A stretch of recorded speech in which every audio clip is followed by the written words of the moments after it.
quelques mois bu ñu arrivé pouvoir ñu suspendre ko ma gëm ni buñ ko annulé. parce que loolu tamit bu fekkee ni social la dara gënul nekk mesure sociale bi bu toll noonu. waxuma nag yeneen mesures yi ci emploi yi ci léegi-léegi Ahmed mu ngi doon wax mbirum cet bi donc réew mu màbb bu mënul toll noonu mais loolu c'est la politique politicienne gëm naa ni. alors monsieur le ministre il faut ñu ñuulal ñu pour mën a xeex tuuti. très bien ci wàllu woowu dégg nañ la tout à l'heure yaa ngi waxaat bu baax ci li nga xamante ne peut-être moom moo di opposition bi sànq ci début bi jàpp nga ne APR moom mooy ki nga xamante ne peut-être mooy incarner opposition bi xel yi day dem ci Amadou Ba te fan yëpp kenn gisu ko alors ñu bari surtout si régime bi dañoo jàpp ne peut-être ñenn ñi dañuy daw réduction des comptes moom moo tax kenn nangu leen gis ñu génn pour mën a wax li nga xamante ne peut-être que moom moo xew ci réew mi. mais loolu. ku nekk ak Amidou Anne sax seen frère de parti mi ngi naan ana foo leen nekk génn leen ndax li ngeen fi def amul kenn ko def absolument mais xam nga ku nekk ak conception personnelle de la vie réduction des comptes c'est absolument normal dans tout un régime bu régime bu bees ñëwee évidemment que nee naa réduction des comptes elle est permanente parce que amul nguur Macky Sall moo fi def moo renforcer les pouvoirs de la Cour des comptes moo renforcer le recrutement du personnel de la Cour des comptes moo créé OFNAC mais ku bëgg réduction des comptes du def loolu parquet financier bi ñuy wax Macky Sall la ko créé parce que c'est après le procès Karim Wade bu ak débat bi ci am sur la CREI que le gouvernement a tiré toutes les conséquences yóbbu ko dialogue politique parce que dialogue politique bi moo nangu parquet financier bi ñu mettre ko en œuvre mais maintenant ku nekk ak façon bu mu bëggee opposé wu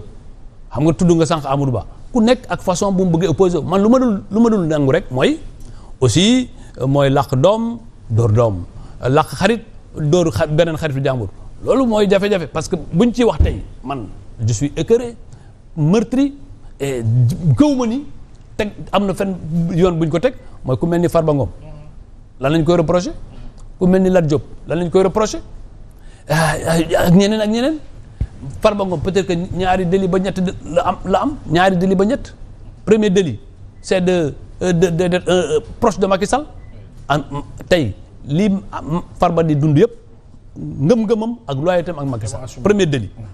deuxième délit mooy affirmer ne am na xaalis mooy deuxième délit wu Farba moom moo ko waxal boppam ne am na xaalis et homme d'affaires yi fi nekk yëpp normalement war nañ saytu seeni xaalis ñoom tamit parce que Farba n'était pas le seul homme d'affaires réew mi kon délit la am xaalis bi troisième délit mooy d'avoir gagné toute la région de Matam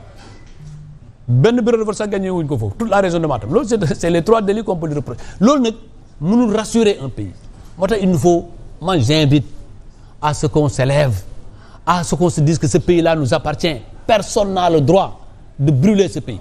personne n'a le droit de mettre ce pays demain héritage am bi jafe tey gis nga gouvernement ak nguur boo ko yoree am na ay nit dof yu nga xam ne dañ la dugal ci lu nga xam ne buñ la ci dugalee doo ci mën a génn man tey ñu doon tàgg Macky Sall ñu doon Macky Sall li nga wax ne dëgg la rares ceux qui s'opposaient à Macky Sall dans le conseil ñi doon opposé wu Macky Sall dans le conseil tey ñoom ñoo taxaw ñu doon wax Macky Sall Sonko du dara defal nii barbar nii di wax ñoo daw de ñoo njëkk la loolu quand même mais loolu doy na war ñoo nëbbatu daa bëgg a bañal Diomaye ak Sonko c'est ça parce qu'il y aura des amis de dernière heure qui viendront leur vendre des illusions quand même. mais après dans 1 an dans 2 ans lorsque l'exercice du pouvoir sera là tu ne les verras pas et c'est pourquoi ñu war a ressaisir xool intérêt réew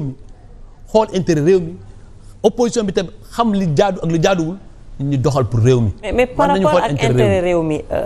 stabilité daf ci occuper quand même. lu am importance mais on a l'impression aujourd'hui que lu ñu doon dund 2021 22 23 ba 24 moom moo nekk di wéy. xalaatoon nañ ne que peut-être alternance su amee dina apaiser peut-être cette tension. On a vu que mu ngi continuer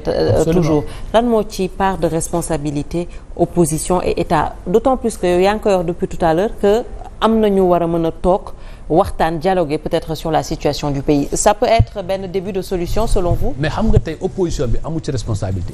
parce que boo yoree pouvoir yaa am le devoir d'initiative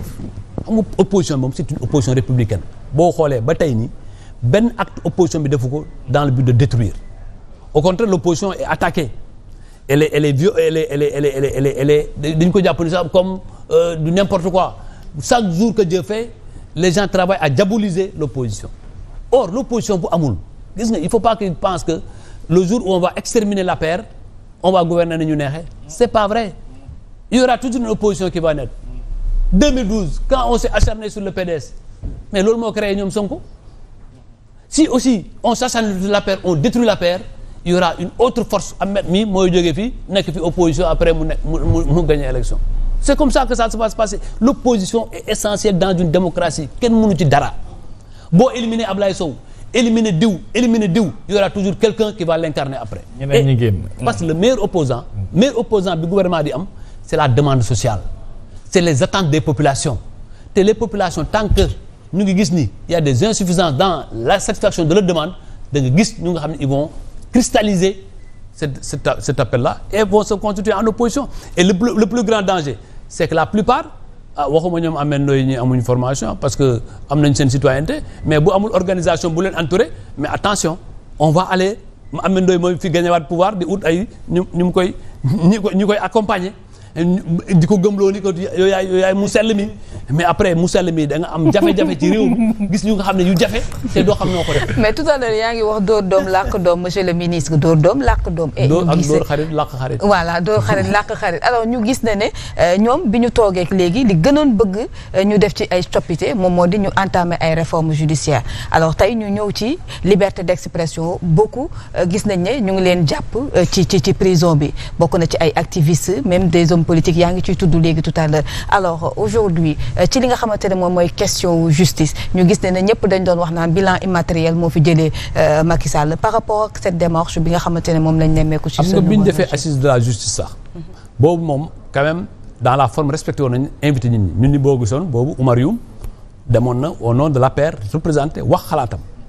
loolu c'est une bonne démarche mais c'est maintenant dans l'exécution des recommandations la am jafe-jafe mais xam nga dama doon am sama benn xarit démb mu ne ma mu ngi situation yi waa ñi saaga yi di gën a jolli ñi di wax lu ñaaw mu ne qui vit par l'épée périra par l'épée te loolu moo tax nag gis nga man malgré que je suis dans l'opposition li nga xam ne dama ko doon bañ démb du ma ko nangu tey c'est-à-dire réew mi mënuñ toog nga toog sa portable nga wax lu la neex kilifa te nga man mii mais Macky Sall lan la déggu te ñi ko doon encourager démb ñu doon wax woy yéenay les héros xam nga réew bu demee ba nga li kii doon wax je pense que c'est Platon ou c'est Platon bu demee ba taalibe yi seen professeur ragal leen bu demee ba parents yi ragal seeni doom c'est le début de la tyrannie bu demee xam nga lii am fi yëpp tey démb 2021 2022 2023 bu ñu def ay héros Cheikh Anta Diop nekkatul ak héros Senghor nekkatul héros Abdoulaye Wade nekkatul héros Macky Sall nekkatul héros mooy ñi dàq saaga ñooy héros muy